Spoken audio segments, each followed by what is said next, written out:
Pride Daily. Hi there, I'm Kev McGrath. Coming up, a lesbian marketplace. First though, a man who was planning the mass murder of LGBTQ plus people in America has got 7 years in prison. Police think Mac Adam Davis was just a day or two away from attacking a bar and the offices of a political party in Michigan when they arrested him in June 2024, said he believed those locations would contain homosexuals. Kevin Lenkart, Director of Public Safety in Owasso, spoke to WILX last year. This person was under the radar. He had never been arrested. He had never posted anything, never had trouble with the law. But over the last year, he had made numerous purchases, whether it's for weapons and tactical gear, a lot of hate-filled writings on social media sites. Amongst other things, the 24-year-old is found to have a sawn-off rifle, a shotgun, bomb-making equipment, and a crossbow. Plus, the self-proclaimed Nazi had written an anti-LGBTQ plus insult on the blade of one of his knives. Pride Daily.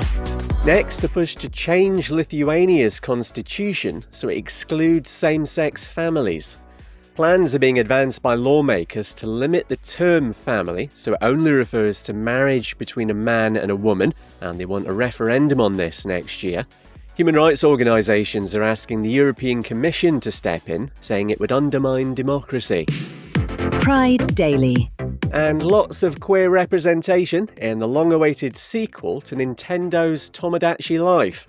It's a simulation game with characters living on a tropical island, and the first incarnation back in 2014 was criticised for its lack of diversity. But the latest version, Living the Dream, has just come out with non-binary options, same-sex marriage, and customisable dating preferences, including bisexual and asexual. No time to tell you that. Lesbian Visibility Week kicks off today with health and well-being this year's theme. Got events taking place worldwide, including a lesbian marketplace in London. It's not lesbians being sold there, by the way. Queer women run the businesses. Nobody is selling lesbians. Pride Daily. Hi there, I'm Kev McGrath. Coming up, the queer utopia that is Roblox. First though, more LGBTQ plus people in Australia are now allowed to give blood. New rules mean gay and bisexual men and transgender people in long-term monogamous relationships can donate. The eligibility criteria has been standardised, so it's now the same for everyone. Tim Thorpe explains to ABC Canberra why this is so important to him. My mum went through cancer treatment 7 years ago. It's a long process, and blood transfusions from donors is such a valuable thing.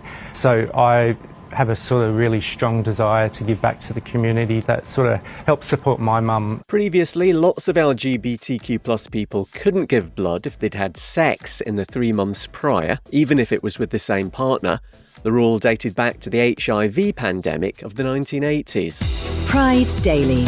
Next, a big rise in reports of violence and discrimination against LGBTQ plus people in the Netherlands.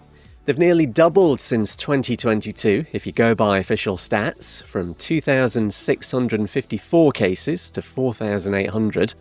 Advocacy organisation COC Netherlands calling this an extremely worrying development. Only 6 people there were convicted of queer violence and discrimination last year. Pride Daily. And Roblox, the gaming platform's been fined 8 million rubles by Russia for promoting LGBT propaganda. That's more than $100,000. A court says non-traditional and sexual relationships have been portrayed in an attractive manner. Russia banned Roblox last December, but people get around it using VPNs. No time to tell you that. This year's Mr. Australian Leather has been crowned. It's Cal Hawke from Melbourne, who's given a shout-out to kinky deaf people and says he wants to get better at sign language. And Dublin's Trans and Intersex Pride is going to be on July the 11th. An estimated 10,000 people turned out for it last year. Queer Family Podcast. If you've ever felt like your family didn't fit the traditional mold, this show is for you.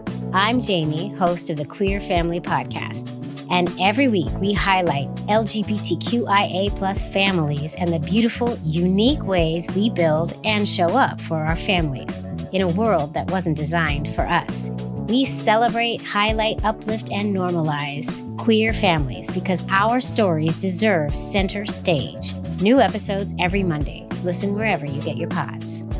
Love is love on the Queer Family Podcast. Love is love. Pride Daily. Hi there, I'm Kev McGrath. Coming up, chasing rainbows in Italy. First though, Hungary's anti-LGBTQ+ law banning access to queer content for under 18s violates European Union rules. Judges from the EU's top court say the legislation discriminates, stigmatises and links being LGBTQ+ with paedophilia. The law was brought in 5 years ago by Viktor Orban, whose government just got the boot. Ursula von der Leyen's president of the European Commission. I strongly believe in a European Union where you are free to love whom you want. And I believe in a European Union that embraces diversity. This is the foundation of our values. Hungary's in violation of Article 2 of the EU Treaty, all to do with its fundamental values of equality and human decency.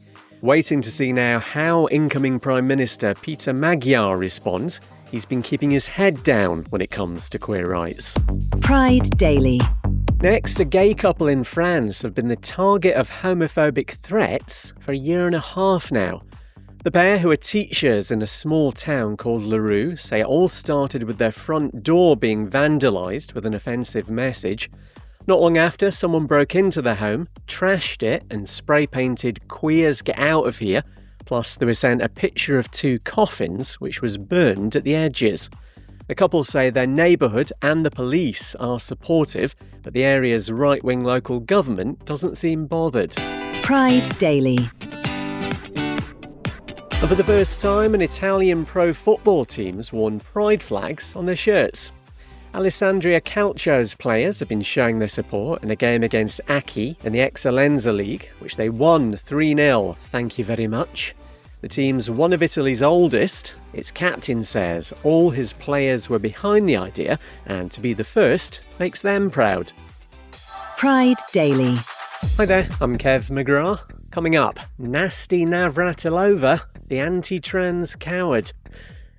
First though, he thought he got away with it, but the killer of a transgender woman in northern Mexico has been sentenced to more than 34 years in prison. Maria Rodriguez Lemus was found stabbed to death in a home outside Chihuahua City in September 2020. Ivan Arturo was acquitted of murder 4 years ago, but an appeal followed complaints from transgender activists. Crucial evidence wasn't considered. Grecia Zuniga Velasquez from the Trans Laguna Collective. The fact that she was murdered, that she was found dead in her home days later, was a deplorable situation for all of us, because we couldn't process it.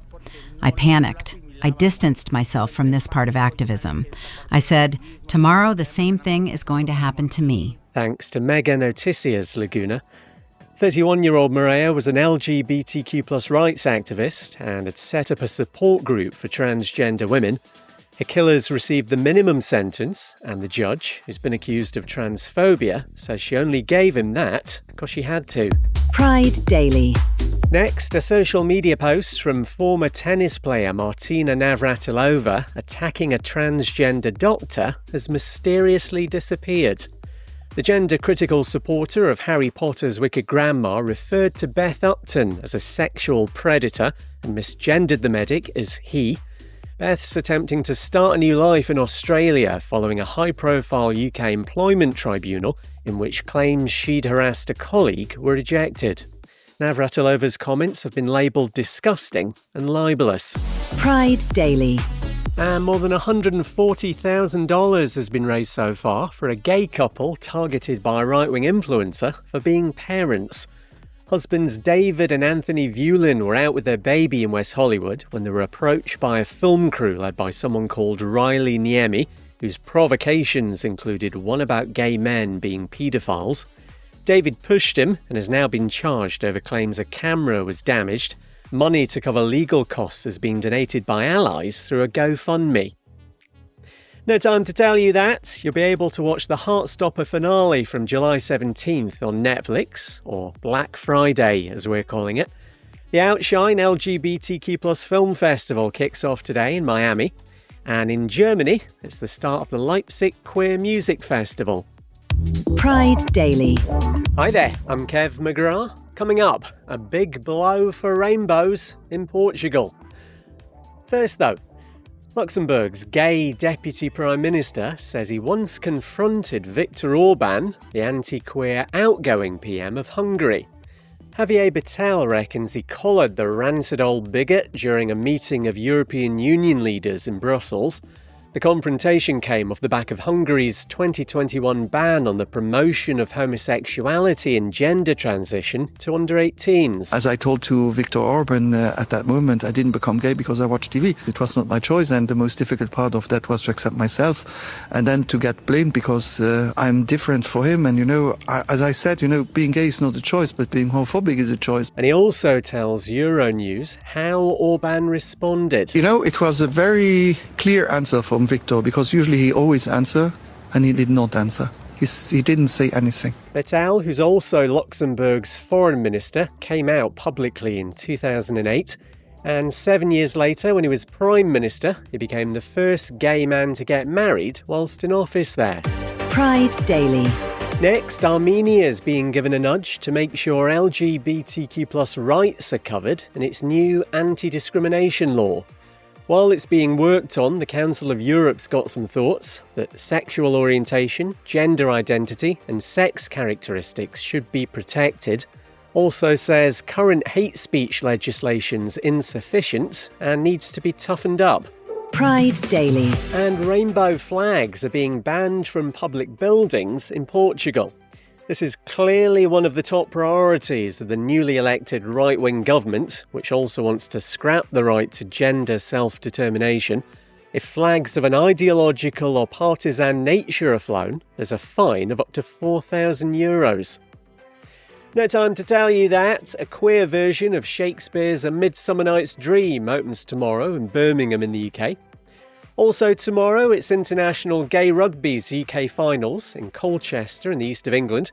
And Sunday is Lesbian Visibility Day. There's more on our socials, at Pride Daily Pod, including any breaking news. That's your lot. I'll see you next week.